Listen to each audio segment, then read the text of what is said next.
মার্কিন ডলারের বিপরীতে ভারতীয় মুদ্রার রুপির মান নেমেছে সর্বকালের সর্বনিম্নে। 10 ডিসেম্বর গত মঙ্গলবার ডলারের বিপরীতে রুপির দর এই প্রথম 84 থেকে 85-তে নেমে আসে, যা ভারতের ইতিহাসে রুপির মান এতটা কমেনি। অন্যদিকে ভারত বাংলাদেশের মধ্যে উত্তেজনা বিরাজমান থাকায় রুপির বিক্রি অনেকটা কমে গেছে। বাংলাদেশে হঠাৎ কেন ভারতের রুপির মান কমে যাচ্ছে আর শক্তিশালী হয়ে উঠছে বাংলাদেশের টাকা, তা জানাবো আজকের এই ভিডিওতে। চলুন শুরু করা যাক। রয়টার্স এর সূত্র মতে মার্কিন ডলারের বিপরীতে ভারতীয় মুদ্রা রুপির দরপতন চলছে। রুপির দরপতনের সঙ্গে সঙ্গে সাধারণ মানুষের দুর্ভোগ বাড়ছে। আমদানি রপ্তানি থেকে শুরু করে বিদেশে পড়াশোনা করা শিক্ষার্থীদের সকলেই প্রভাবিত হচ্ছেন। রুপির দরপতনের খেসারত ভোগ করতে হবে সাধারণ ভারতীয়দের।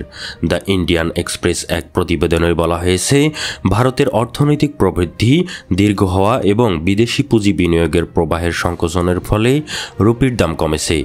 এছাড়া ব্রিক্স যেমন ব্রাজিল, রাশিয়া, ভারত, চীন এবং দক্ষিণ আফ্রিকা অন্তর্ভুক্ত দেশগুলো যদি একটি সাধারণ মুদ্রা তৈরি করার চেষ্টা করে, তবে আমদানি করা পণ্যের উপর 100% শুল্ক আরোপ করা হবে বলে হুমকি দিয়েছেন যুক্তরাষ্ট্রের নবনির্বাচিত প্রেসিডেন্ট ডোনাল্ড ট্রাম্প। আর এর প্রভাবও পড়ছে রুপির দামে। অন্যদিকে বাংলাদেশ সহ বিশ্বের বিভিন্ন দেশে ভারতীয় পণ্য রপ্তানি কমে যাওয়ায় টানা 8 সপ্তাহ যাবত ভারতের বৈদেশিক মুদ্রার রিজার্ভও কমেছে। আন্তর্জাতিক বাজারের পাশাপাশি বাংলাদেশের বাজারেও কমেছে ভারতীয় রুপির দাম। গত বুধবার দেশের খোলা বাজারে ডলারের বিক্রি স্বাভাবিক থাকলেও ভারতীয় রুপির কোনো ক্রেতা খুঁজে পাওয়া যাচ্ছে না।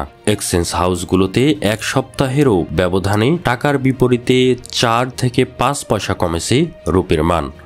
মতিঝিল, পল্টন, বাইতুল মোকাররম এলাকায় ডলার বিক্রেতাদের সঙ্গে কথা বলে জানা যায়, খোলা বাজারে প্রতি ডলারে বিক্রি হচ্ছে 124 টাকা 50 পয়সা, যা এক সপ্তাহ আগের তুলনায় প্রায় 1 টাকা বেশি। খোলা বাজারে ডলার বিক্রেতারা বলেন, ভারতের রুপি বিক্রি মোটেই নেই। দুই দেশের রাজনৈতিক উত্তেজনার কারণে বিক্রি অনেকটাই কমে গেছে। ভারতের ভিসা বন্ধের পর রুপি বিক্রি আরও কমে যায়। এক বিক্রেতা জানিয়েছেন, আগে প্রতি সপ্তাহে প্রায় 6 লাখ টাকার রুপি বিক্রি হতো। গত এক সপ্তাহে মাত্র 50,000 টাকাও বিক্রি হয়নি। রুপির মান কমে যাওয়ায় স্পষ্টতই নেতিবাচক প্রভাব ফেলেছে ভারতীয় অর্থনীতিতে। রুপির দুর্বলতার কারণে ভারতের বাজারে বিভিন্ন পণ্যের দাম বাড়ছে।